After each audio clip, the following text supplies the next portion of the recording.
Hipotesis berasal dari dua buah kata hipo dan tesis. Hipo yang berarti belum tentu benar.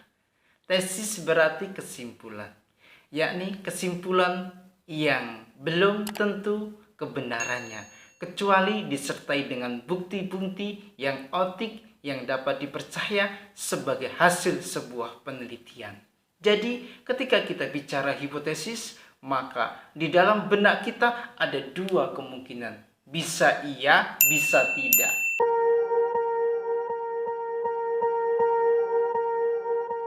Swear I won't forget this, why do I regret this? In my mind reckless, thoughts are feeling endless. Sitting up I'm breathless, anxiety's infectious. I feel so defenseless, betrayed and embarrassed. I hate being open, I hate being broken. I feel like an ocean filled up with emotion. Anger ain't a potion, rub it on like lotion. I can feel it soaking, reopen, the scars have awoken. Assalamualaikum warahmatullahi wabarakatuh. Welcome back to channel DR Kutsi MPD.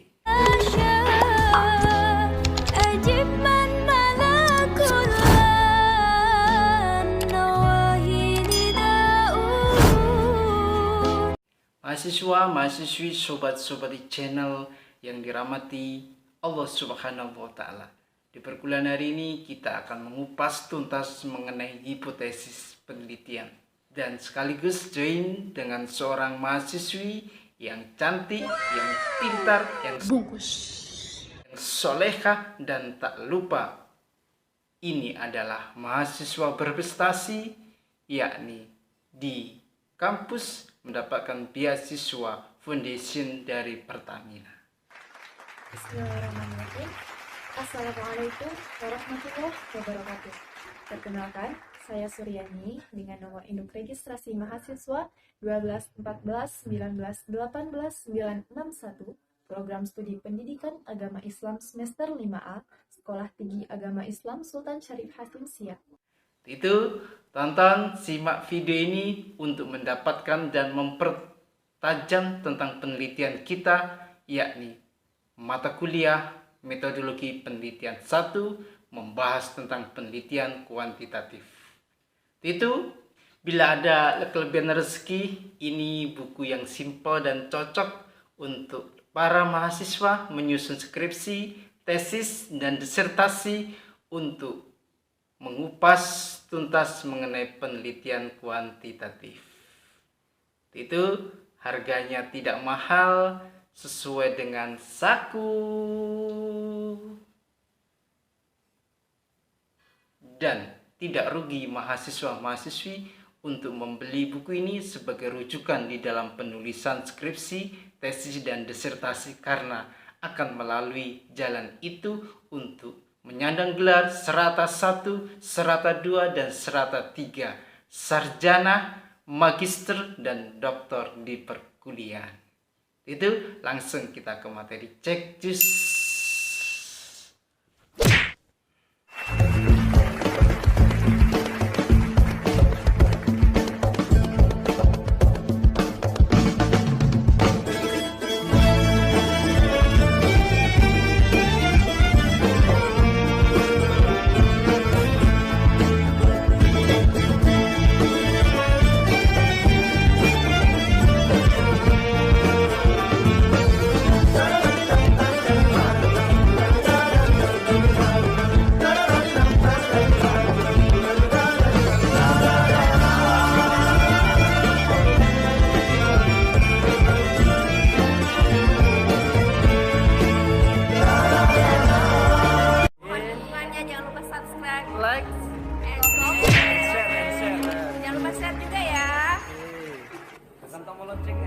Hipotesis, sebuah kata yang sangat menggelitik di pemikiran kita. Apa sih hipotesis itu? Maka hipotesis berasal dari dua buah kata hipo dan tesis. Hipo yang berarti belum tentu benar. Tesis berarti kesimpulan, yakni kesimpulan yang belum tentu kebenarannya, kecuali disertai dengan bukti-bukti yang otentik yang dapat dipercaya sebagai hasil sebuah penelitian. Jadi, ketika kita bicara hipotesis, maka di dalam benak kita ada dua kemungkinan. Bisa iya, bisa tidak. Maka kita sebagai peneliti tidak boleh mengatakan itu salah atau itu benar. Iya. Sebelum ada bukti-bukti yang kita kumpulkan yang mengatakan bahwasanya itu salah dan itu benar. Itulah hipotesis penelitian secara bahasa. Atau biasa orang-orang menyebutnya di dalam penelitian adalah dugaan sementara. Yakni boleh kita menduga itu benar dan itu salah, hanya bersifat sementara. Tetapi ketika sudah ada bukti-bukti yang kuat, maka barulah kita menarik kesimpulan ternyata apa yang kita dugakan itu benar. Dan sebaliknya, kalau ternyata bukti-bukti tidak menunjukkan kebenaran, maka peneliti harus mengatakan itu salah.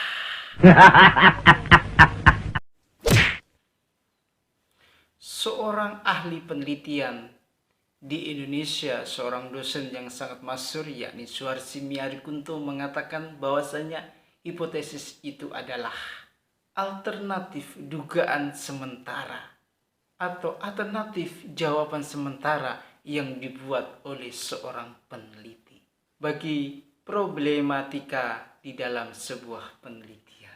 Ini sebagai rujukan peneliti-peneliti muda di Indonesia, karena Suharsi Miarikunto adalah seorang peneliti yang senior yang mempunyai buku sebagai rujukan-rujukan bagi penulis-penulis buku, termasuk buku saya merujuk kepada Suharsi Miarikunto. Jadi hipotesis adalah bagian dari peneliti yang harus ditulis oleh seorang peneliti untuk menyatakan bahwasanya setiap kejadian itu ada dua makna yang terkandung di dalamnya, baik yang bermakna positif maupun bermakna negatif. Itu bisa dibuktikan secara nyata di dalam sebuah penelitian, sehingga peneliti baru bisa mengatakan itu benar dan itu salah ketika mempunyai bukti-bukti yang nyata di dalam sebuah penelitian. Iya. Itu mahasiswa-mahasiswi, sobat-sobat di channel yang dimuliakan oleh Allah Subhanahu wa taala, kita dengarkan seorang mahasiswi yang akan mempresentasikan tugas kuliahnya mengenai jenis-jenis penelitian hipotesis berikut ini. Baiklah, pembahasan mengenai penelitian hipotesis kali ini akan dimulai dengan pengertian hipotesis. Nah, secara etimologi, hipotesis terdiri atas dua kata, yaitu hypo atau hipo yang berarti belum tentu benar dan tesis yang berarti kesimpulan. Sementara itu, secara istilah atau secara terminologi, hipotesis adalah hasil atau kesimpulan yang ditentukan dari sebuah penelitian yang belum tentu kebenarannya dan baru akan menjadi benar jika sudah disertai dengan bukti-bukti. Kemudian, terdapat beberapa pengertian mengenai hipotesis menurut para ahli. Yang pertama, menurut Frenkel dan Whelan pada tahun 1990. Mereka berpendapat bahwa hipotesis itu merupakan prediksi mengenai kemungkinan hasil dari suatu penelitian. Kemudian, di dalam Yatim Rianto pada tahun 1996, yang menyatakan bahwa hipotesis merupakan jawaban yang sifatnya sementara terhadap permasalahan yang diajukan dalam penelitian. Kemudian pada pendapat Suharsi Miarikunto pada tahun 1995, ia mendefinisikan bahwa hipotesis itu sebagai alternatif dugaan jawaban yang dibuat oleh peneliti bagi problematika yang diajukan dalam penelitiannya. Selanjutnya masuk kepada pembahasan jenis-jenis hipotesis. Jenis-jenis hipotesis terbagi atas yang pertama, hipotesis penelitian. Yang kedua, hipotesis statistik atau hipotesis dilihat dari kategori rumusannya. Dan yang ketiga, hipotesis dari variabel yang diuji. Nah, Apa yang dimaksud dengan hipotesis penelitian? Nah, hipotesis penelitian ini merupakan hipotesis yang memiliki pernyataan adanya hubungan atau pengaruh atau keterkaitan baik itu secara positif maupun secara negatif antara dua variabel atau lebih sesuai dengan teori. Nah, kemudian berdasarkan sifat yang diuji, hipotesis penelitian ini terbagi atas dua, yaitu hipotesis tentang hubungan yang menunjukkan bahwa hipotesis ini memiliki hubungan antara dua variabel atau lebih mengacu kepada penelitian korelatif. Sementara itu, ada lagi hipotesis perbedaan. Hipotesis perbedaan ini berarti menunjukkan bahwa adanya perbedaan dalam variabel tertentu dalam kelompok yang berbeda. Kemudian hipotesis statistik. Nah, hipotesis statistik ini sama dengan pengertiannya dengan hipotesis yang dilihat dari kategori rumusannya. Apabila dilihat dari kategori rumusannya, hipotesis statistik ini memiliki dua macam, yaitu hipotesis nihil yang menunjukkan tidak adanya hubungan antara suatu variabel dengan variabel yang lain. Kemudian hipotesis alternatif atau HA yang menunjukkan bahwa adanya hubungan atau keterkaitan antara suatu variabel dengan variabel yang lain. Dan yang terakhir yaitu hipotesis dari variabel yang diuji.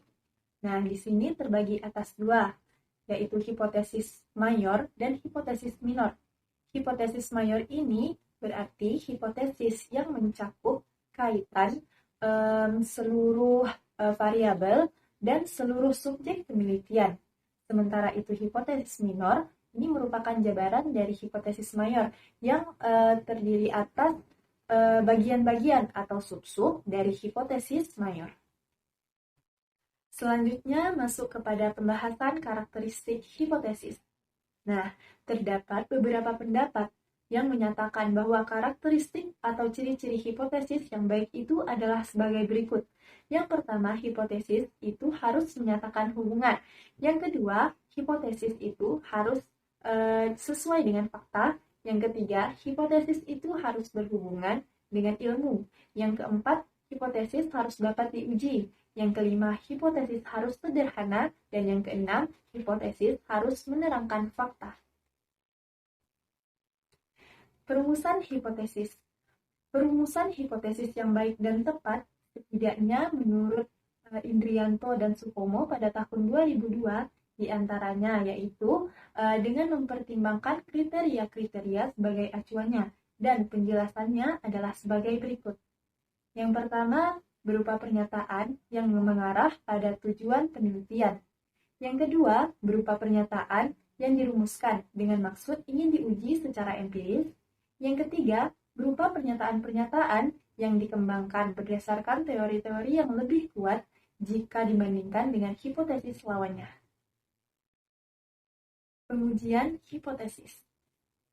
Secara umum, hipotesis dapat diuji dengan dua cara. Yang pertama yaitu dengan menguji hipotesis dengan cara konsistensi logis, di mana pada pengujian ini menggunakan logika dalam menerima atau menolak hipotesis. Yang kedua, menguji dengan mencocokkan fakta, di mana pada hipotesis ini diperlukan percobaan untuk memperoleh data, yang kemudian menilai data tersebut untuk menyesuaikan apakah hipotesis sesuai dengan fakta atau tidak. Mahasiswa-mahasiswi, sobat-sobat di channel yang dirahmati oleh Allah Subhanahu wa Ta'ala. Ketika kita ingin mendalami penelitian hipotesis, maka kita harus mengetahui jenis-jenis penelitiannya seperti apa dan bagaimana cara kita untuk meneliti secara hipotesis. Harus mengetahui secara detail tentang alur dan tujuan dari penelitian ini. Dari video ini semoga jelas, dan bila ada pertanyaan-pertanyaan kita diskusi di kolom komentar. Billahi taufiq wal hidayah waridu wal inayah fastabil khairas wallahu muwaffiq ila aqwamit thoriq. Wassalamualaikum warahmatullahi wabarakatuh.